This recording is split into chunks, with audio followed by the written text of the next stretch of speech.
ver, pessoal, os tipos de processos termodinâmicos. Então, a gente vai estudar vários processos termodinâmicos e aplicar a primeira lei para a gente compreender qual que é a relação entre calor, energia e trabalho. Bom, o primeiro que a gente vai estudar é o processo isocórico ou isovolumétrico. Iso é uma palavrinha que significa igual. Então, alguma coisa é igual. Então, isovolumétrico, o volume é igual. Ou seja, nesse tipo de transformação, o volume do gás não modifica. Então, gente, vamos pensar. Se o trabalho do gás está relacionado com ele aumentar o volume dele ou diminuir, e nesse caso o volume não altera, existe trabalho nessa transformação, gente? Não, não existe. Então, ó, vamos começar a anotar. No processo isovolumétrico, o trabalho é igual a zero, né? Então, o gás não realiza trabalho, não tem alteração no seu volume. Então, a fórmula da primeira lei, o W vai ser zero. Então, vai ficar que o calor é igual à variação da energia interna. Então, no processo isovolumétrico, o trabalho é igual a zero e o calor é igual à variação de energia, ok? Então, o que acontece isso na verdade? Toda energia adicionada sob forma de calor, então quando eu ligo o foguinho ali em cima do meu sistema, permanece no interior do sistema, contribuindo para o aumento da energia interna apenas, e não do aumento do volume, ok? O aquecimento de um gás em um recipiente cujo volume é mantido constante é um exemplo desse tipo de processo. Então aqui, ó, eu faço o seguinte, eu ligo o foguinho, a tampa tá fixa, ela não consegue mudar, né? Então se ela não consegue aumentar nem diminuir, não tem trabalho. E aí quando você aumenta o fogo, aumenta a pressão, aumenta a temperatura. E é isso que acontece nessa transformação, ok? Aqui eu tenho um gráfico que é um gráfico muito característico quando a gente estuda termodinâmica, que é um gráfico PV, ou seja, pressão sobre volume. Então, nesse gráfico me mostra o seguinte, que eu tenho um estado, que é o estado 1, e eu tenho outro estado, que é o estado 2. E essa setinha me mostra a transformação desse estado. Então, no estado 1 para o estado 2, o volume, ó, esse aqui é o eixo do volume, o volume não modificou. O volume do 1 e do 2 é igual. Então, se o volume não modificou, isso é uma isovolumétrica. Agora, a pressão do 1 é maior e a pressão do 2 é menor, né? Nesse eixo aqui, o 1 está mais para cima, o 2 está mais para baixo. Então, houve alteração de pressão, mas não de volume. Então, se o volume está constante, é uma isovolumétrica. Agora, se eu montar um gráfico, ele não é tão utilizado, esse gráfico aqui, que é pressão por temperatura. À medida que a temperatura vai aumentando, a pressão também aumenta. É o que a gente vê aqui nos nossos ponteirinhos, tá vendo? Aumenta a pressão, aumenta a temperatura. Então, forma uma reta constante, ok? Então, esse é o processo isovolumétrico. Então, gente, o segundo processo que a gente vai estudar é isobárico. Bar é uma unidade de pressão. Então, uma transformação isobárica é com a pressão constante. Então, a pressão está constante. Quando eu ponho a fórmula da primeira lei, a variação de energia e o calor e o trabalho, eles não são zero. A primeira lei fica normal, ok? Só que a diferença é que no processo isobárico eu consigo uma fórmula para calcular o trabalho, vou explicar daqui a pouquinho. Então vamos ver como fica o gráfico PV. Então P pressão, V volume. No estado 1, antes de acontecer a transformação, o gás ele tinha uma certa pressão. E aí ele passa pela transformação e chega no estado 2. No estado 2 ele continua com a mesma pressão, ou seja, esse é um processo com a pressão constante, ok? Agora, o volume se alterou. No estado 1, ele tinha um volume pequeno, passa pela transformação, e no estado 2 ele tem um volume maior. Então, o volume alterou, mas a pressão não alterou, ok? Aqui eu tenho outro gráfico, que é temperatura e volume, e ele fica constante. Então, aqui, ó, acontece essa transformação, olha só. eu consigo mexer no êmbolo, né? Eu mexo no valor do trabalho ali desse gás, no estado 1 e no estado 2, a temperatura modifica, mas a pressão não modifica, ok? Então esse é o tipo de transformação isobárica. Então vamos ver como que a gente chega nessa equação aqui do processo isobárico. Então assim, é só para vocês entenderem como que a gente chega nela. Então aqui eu tenho um êmbolo, né? Um êmbolo e o meu sistema. E aí eu faço que trabalho é força vezes a variação da distância, que é uma fórmula lá da física 2 do professor Daniel. E força a gente sabe que é pressão vezes área. Então o trabalho vai ser igual, no lugar da força eu coloco pressão vezes área. Vai ser pressão vezes área vezes a variação desse deslocamento aqui, ó, que o êmbolo teve, né? Então, a área vezes a variação da distância vai ser igual trabalho por pressão. Trabalho dividido pela pressão é variação do volume, né? Então, o trabalho realizado em uma variação de volume a pressão constante, então ele vai ser trabalho vai ser igual a pressão vezes variação de volume.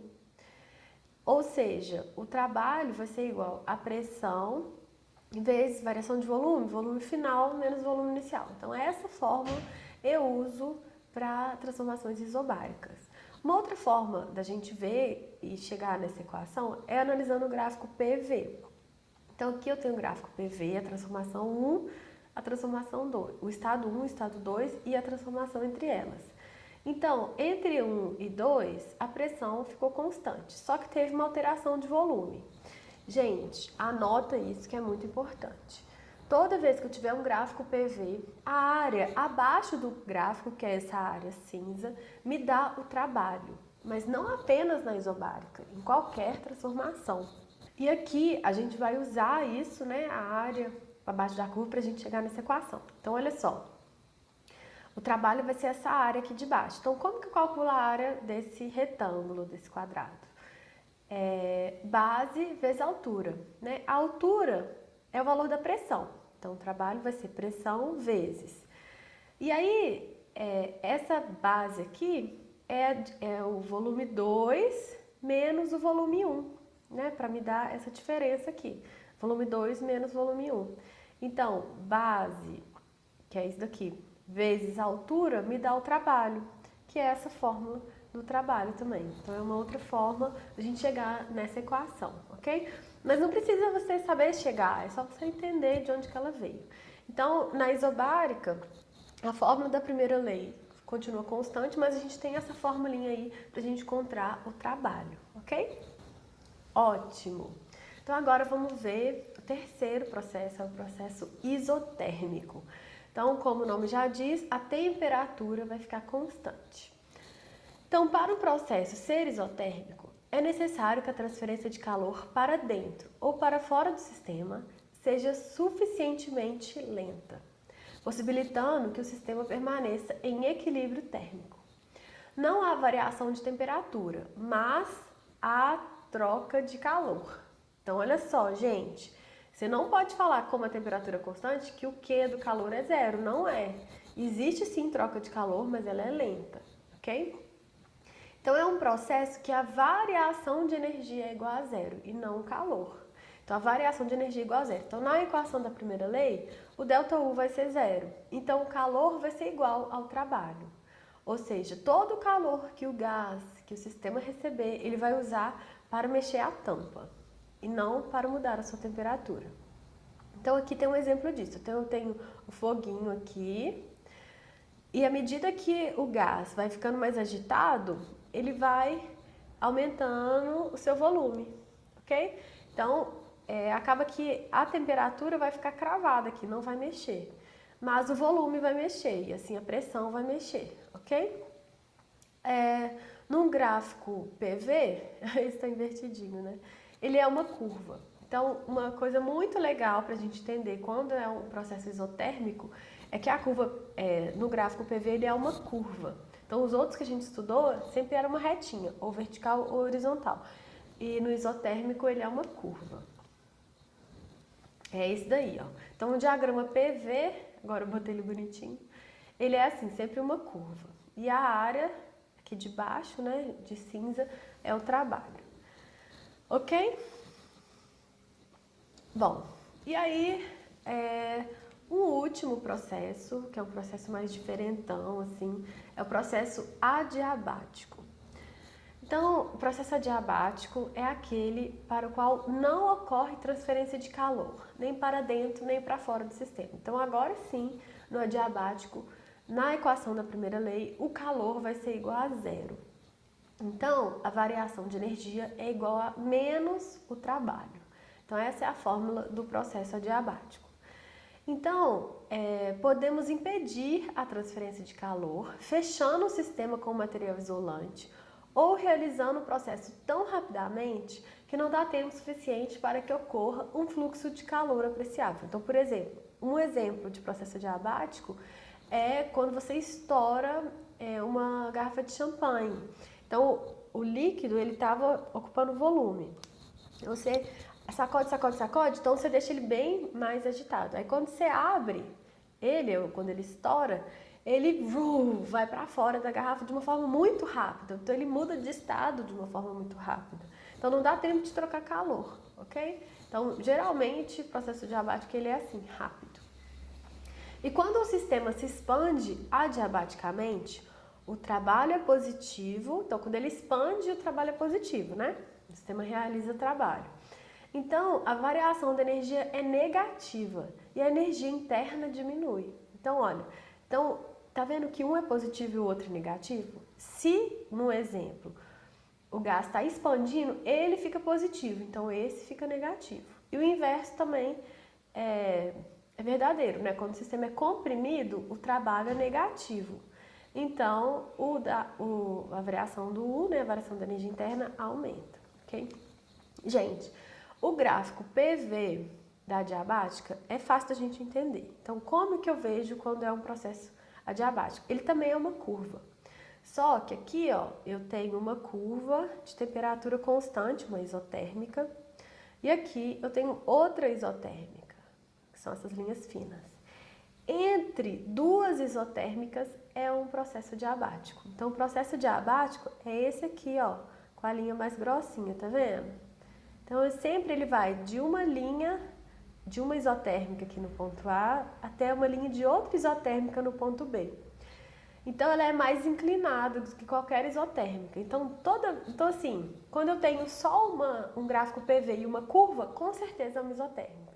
Quando eu tenho duas isotérmicas e uma curva passando entre elas, é adiabática, ok? Então, essas duas aí são curvas, mas dá pra saber quando é cada uma, tá bom?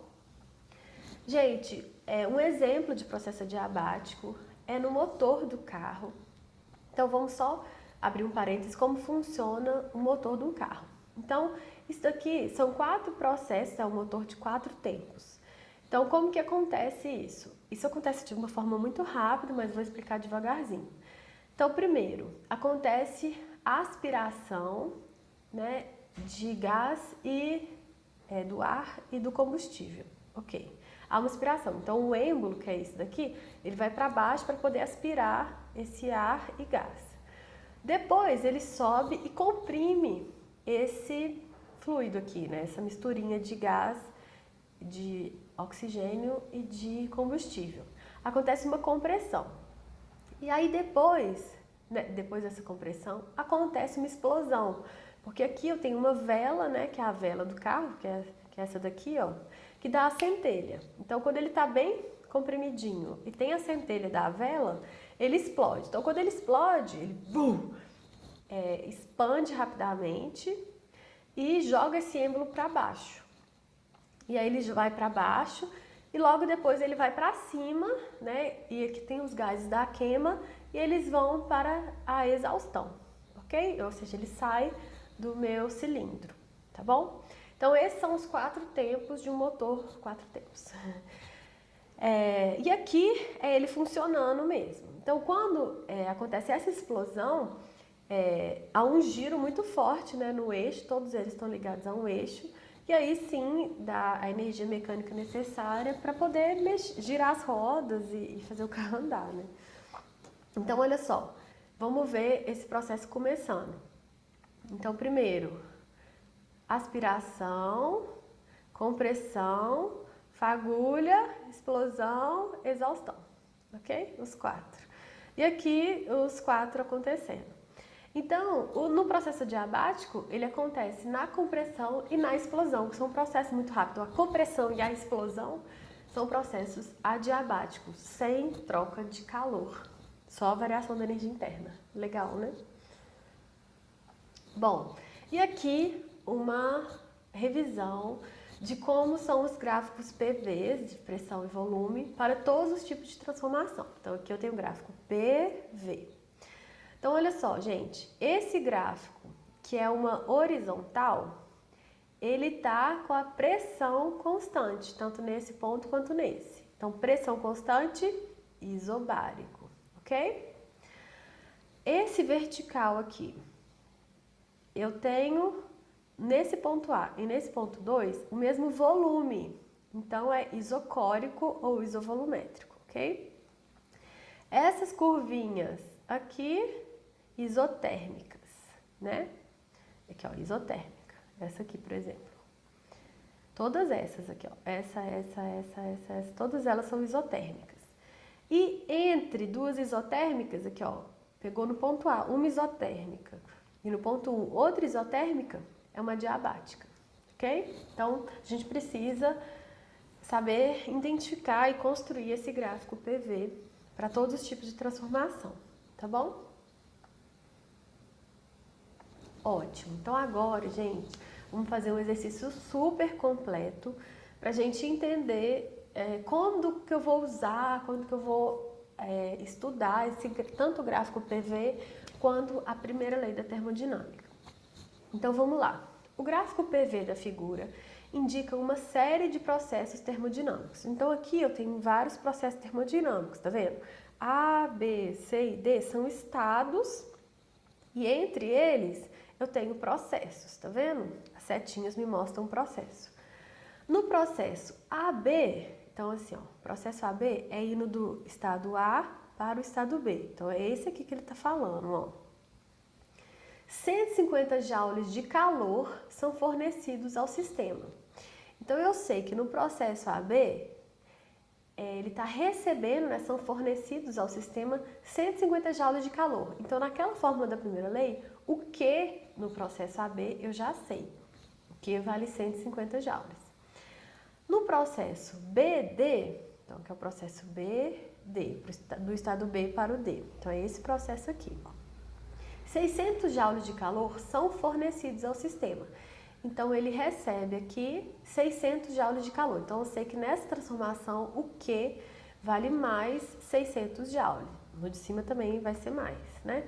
Encontre, na letra A variação da energia interna, que é o ΔU, no processo AB, e na letra B, a variação de energia interna, que é o ΔU, para o processo ABD.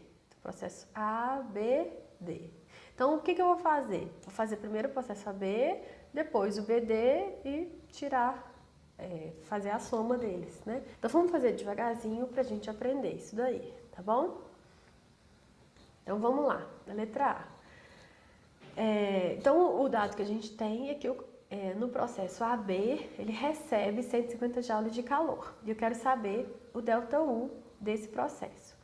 Então, vamos lá. Esse é um gráfico PV. Então, aqui eu tenho pressão em Pascal, tá vendo?